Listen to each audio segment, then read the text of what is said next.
What to do in wine country, because you can't drink wine all day unless you start in the morning. But if you drink wine in the morning, then you can't drink wine every day, or at least you shouldn't. Especially when there are so many things to see and do. And that's the subject of this video.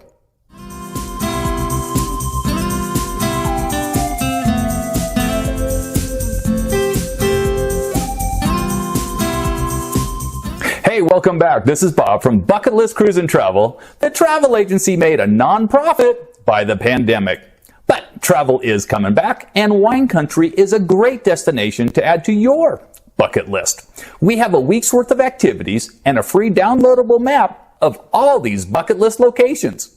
We will provide a map with all of our destination videos. That way, when you are ready to travel and you want to go to any or all of the destinations on this video, all you have to do is download the map and you will have ready access to everything in this video for your trip. A week's worth of bucket list worthy things to do for a grand total of $100. This is definitely bucket list worthy on a budget, and yes, bucket worthy and budget can go together, and we'll show you what you can do in wine country for $100 or less.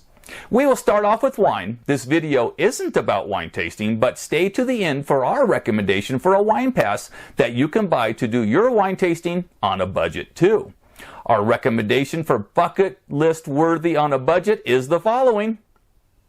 Cornerstone Sonoma. This is home to the world famous Sunset Gardens and outdoor test kitchen. The entrance is free. Once inside, you can tour the gardens and the grounds, and there are small boutique wineries and restaurants on site. The gardens are inspired by various designers and all have different themes. The plants are labeled and feature interesting displays. It is peaceful to walk among the gardens, and you can enjoy a glass of wine from one of the wineries on site while you stroll. There are plenty of green places for the kids to play, or you can bring a blanket and find a quiet spot to enjoy a picnic, but there is no outside food or drink allowed, so purchase your food and your beverage from one of the many on-site restaurants or locations that you can walk up to. On some nights, the gardens feature live entertainment, which would add to the experience. There are also cute boutique shops on site, which make shopping for something unique and garden-y fun. Natalie now fell in love with some of the great sculptures, but there are candles, gifts, and much, much more. Oh, and keep your eyes peeled. Almost right next door is the Vintage Airport Company. They offer scenic, open-cocked flights in historic aircraft over the vineyards. Barrel rolls are optional. This didn't fit our list for budget friendly, but it is definitely bucket worthy.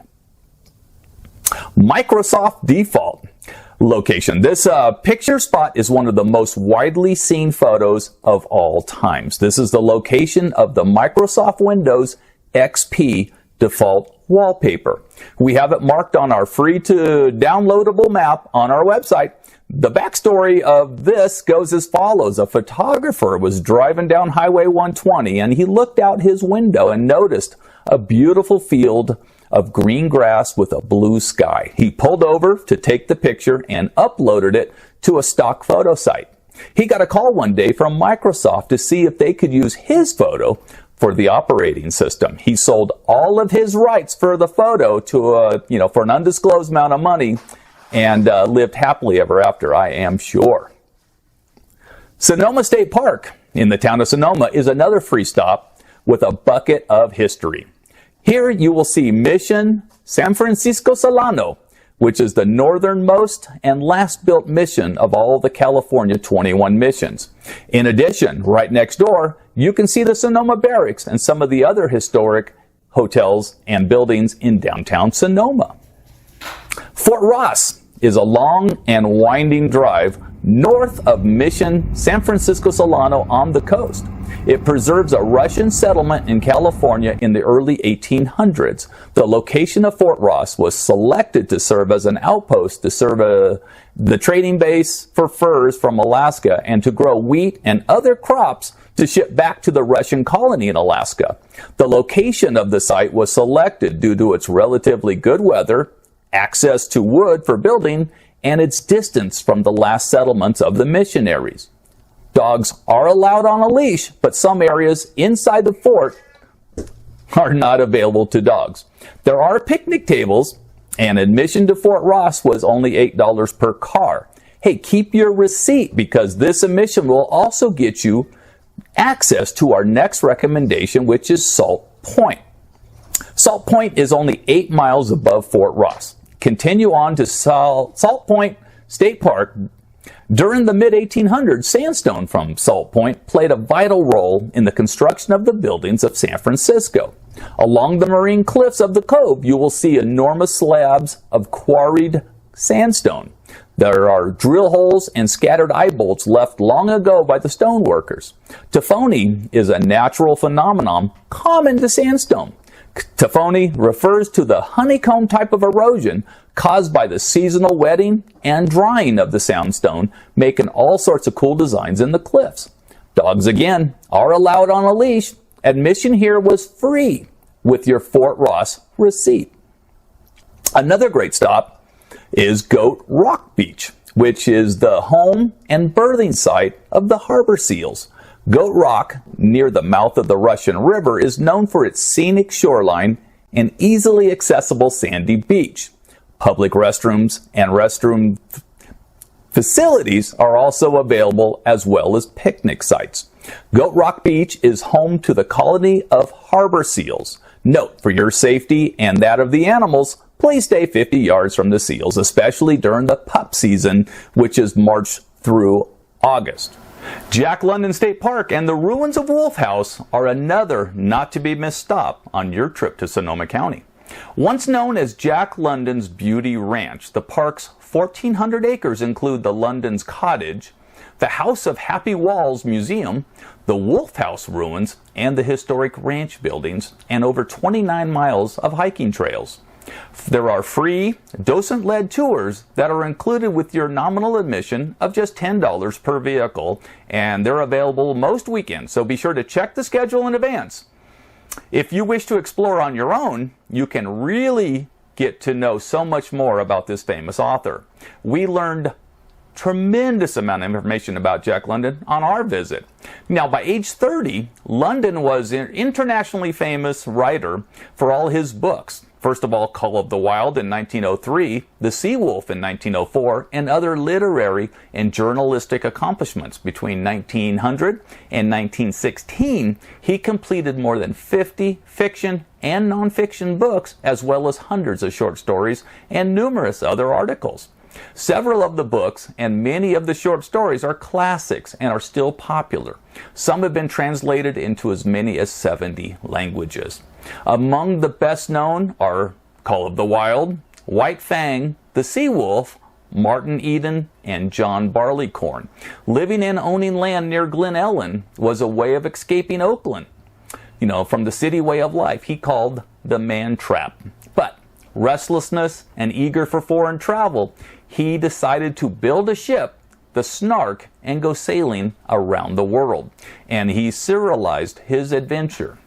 The Snark made it as far as the South Pacific and Australia, but his voyage was curtailed due to his ill health. Discouraged by health problems and heartbroken about having to abandon the trip and sell the Snark, the Londons returned back to the ranch in Glen Ellen. By August 1913, London had spent between $50,000 and $75,000 on the Wolf House, and the project was nearly complete. But on August 22nd of that year, final cleanup got underway and plans were laid for moving the London specially designed custom furniture, thousands of his books, his collections from travel, and personal belongings into the massive stone and redwood residence. But that night, a ranch hand noticed a glow in the sky half a mile away. The Wolf House was burning. By the time the Londons arrived to the house by horseback, the house was fully ablaze. The tile roof had collapsed, and even a stack of lumber some great distance away was burning. Nothing could be done. On November 22nd, 1916, the 40-year-old Jack London died, and his ranch lives on now to tell and showcase his story. We were fascinated by his life of adventure. The Charles M. Schultz Museum is another amazingly talented writer and is also located in Sonoma County. The amazing things to see at the Schultz Museum in Santa Rosa began outside. Now, Charles Schultz, he was born in Minnesota. He loved ice skating and, of course, ice hockey. When he moved to California, he missed ice skating so much that he built a rink and made it a point to support local ice hockey and ice skating. You can see Snoopy's home ice rink, and you can also see a collection of stamped stones by famous skating legends who visited the rink, including Dorothy Hamill. The museum features comic strip history and artifacts from Charles Schultz's writings, including a replica of his office, where he created the famous comic strip, a history of the characters, examples of how the characters evolved over time, and other unique bits of Peanuts history. Admission to the Schultz Museum is approximately $12 a person. Believe it or not, Robert Ripley of Ripley's Believe It or Not is buried in Sonoma County. His gravesite is located in the Santa Rosa Rural Cemetery. Not only his grave located here, but the cemetery also has pamphlets available for a free self-guided walking tour. And we learned a little backstory of a connection between Schultz and Ripley. Charles Schultz's first published work was submitted to Ripley when Schultz was only in high school. Cyclist is another quick photo stop along your travels, which is it features a 65-foot tower made of gears, rims, bike frames, and other loose parts from 330 junker bicycles. And if you're looking for even more whimsical art, make sure to visit Sebastopol's Florence Avenue Art Trail. Really cute and really unique. You can grab an ice cream in the historic downtown and stroll Florence Avenue, or you can drive the tiny art-lined street. This is a worthwhile jaunt to see how something so simple can change a neighborhood and make it quite unique.